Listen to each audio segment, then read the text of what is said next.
Are there still people who say that the Earth is flat? Yes, yes there are.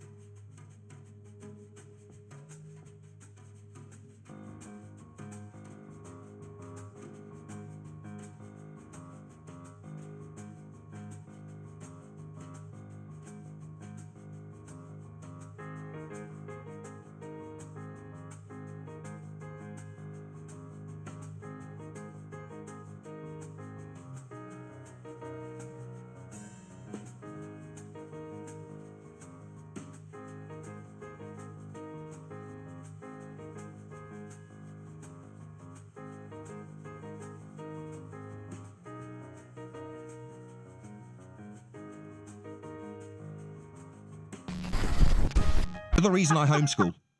You're the reason I homeschool my kids, because I don't want people like you to teach my kids. I want to dedicate this song to you because you care for me. Name the triangle which has 3 sides of equal length. This isn't really that complicated, Matthew. Do you understand that if you've got a zenith that's plumb to the ground, that's the ground position, and it's 90 degrees to the baseline ipso facto is flat. 5th attempt with a university-grade mathematician being dragged around by his short as by a drama student. Think there's something wrong with our teacher? Did you all hear that, ballers? That was one of your kin. A globe believer, a mathematician no less, detailing explicitly, yeah, we had to drag him around a little bit beforehand. The drama aficionado, pulling around the mathematician who's teaching our kids. His nonsense has to be educated about 5 times. That no, when you meet something at 90 and you're a triangle, you're not meeting a curve, making Earth functionally flat. We go through 4 boxes of Pop-Tarts every morning. We've only got 2. How many more do you think we need for tomorrow morning? Do you think that you need to hog the mic now, Mr. Mathematician? You're not in some privileged position with students. You are the student being educated that 90's not going to be meeting a curve. It took me 5 attempts with you, Matthew. So like the other guy, you can shut up now. We have no respect for you as a mathematician. I stand by what I said in my video, that you should be fired.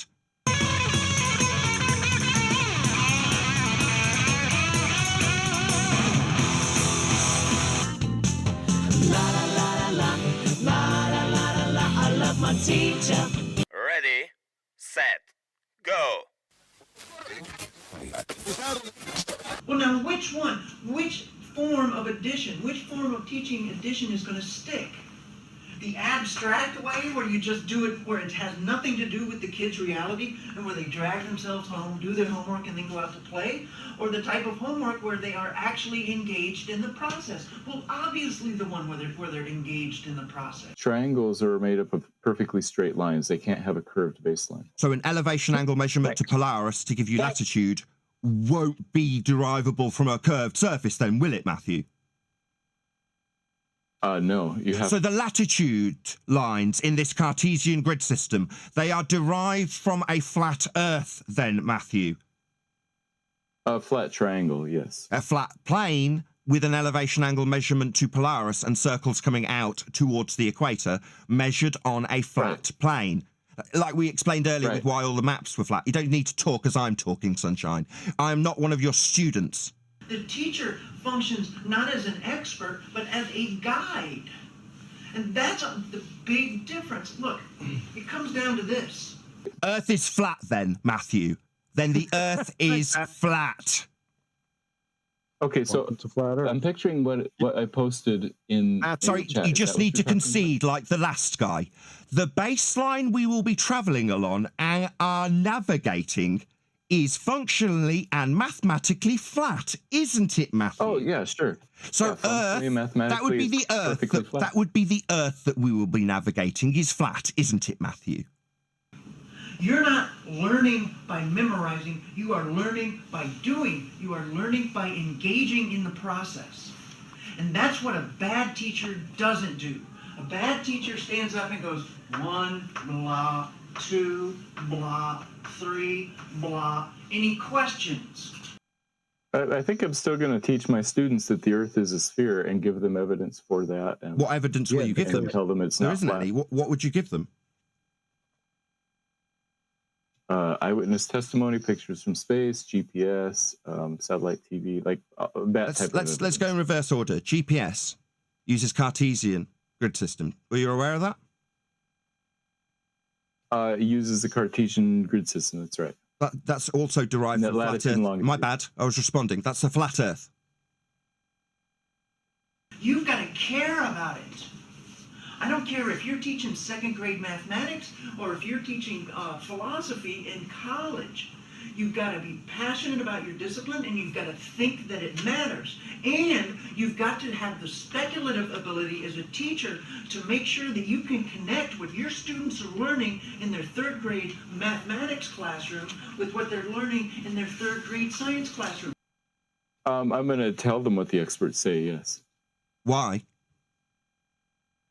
Because I think that that's true. Why? Well, you haven't been to space. In fact, space is a second law of thermodynamics violation. Entropy. Do you not know of this law of nature? Definitely not real. But we've already proven that one of the things you would lie to the children about, this sphere Earth assumption you haven't justified, is based on a Cartesian flat Earth system called GPS. That's nothing to do with Earth and orbital presuppositions of the satellites, and everything to do with the navigation system that's flat. It comes down to this. A bad teacher is a babysitter, and a bad one.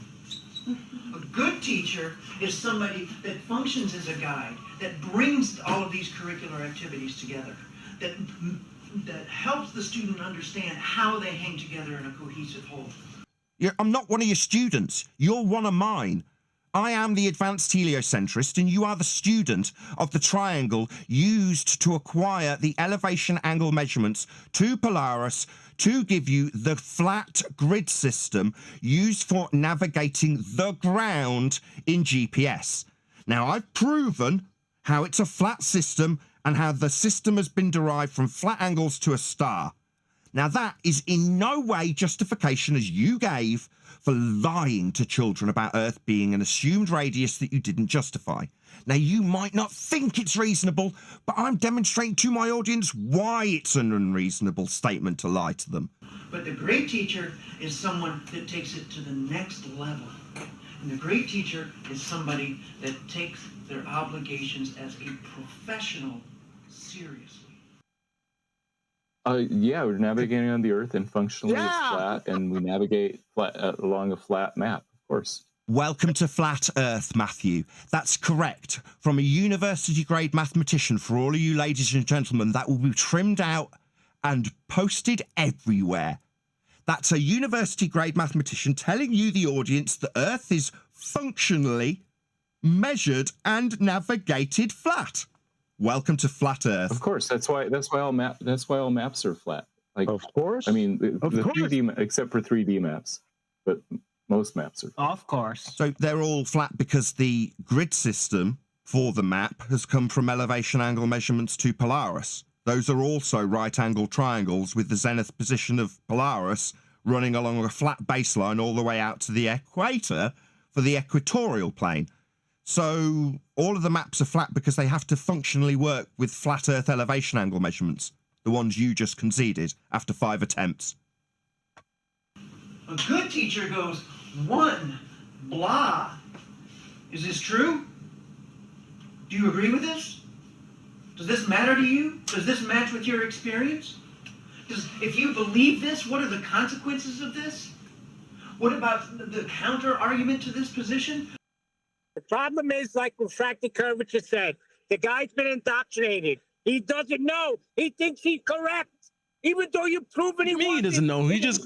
Why do you think he's correct? Right, Neil. But that's why... What are you talking about? He just pointed it out many times. Exactly. We've pointed it out to him. He's come in and conceded where we've pointed out to him how wrong he was. Think critically about it. Think speculatively about it. Think about how this matches up with other parts of your experience.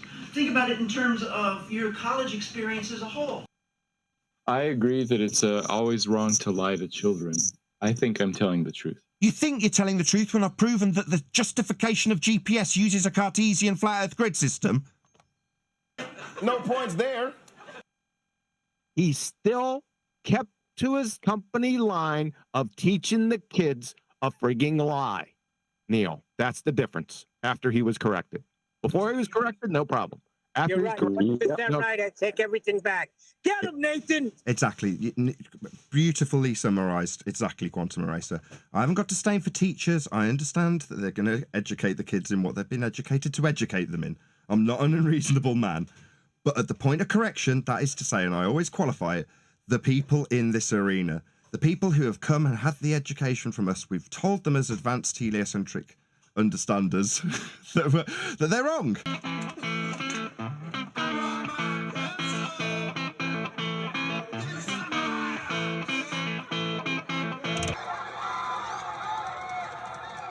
Sit down, Waldo.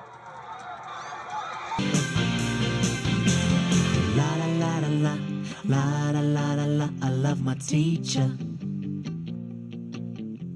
La la la la la la la la la. I love my teacher.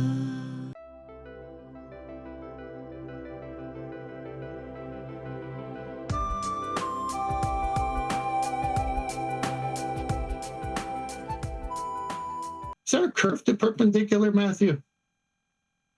No, there's no curve in perpendicular. Welcome to Flat Earth. This is where we bid you farewell. So another massive thank you to all of the panels. I've been Nathan Oakley, and I'll see you all in the next video.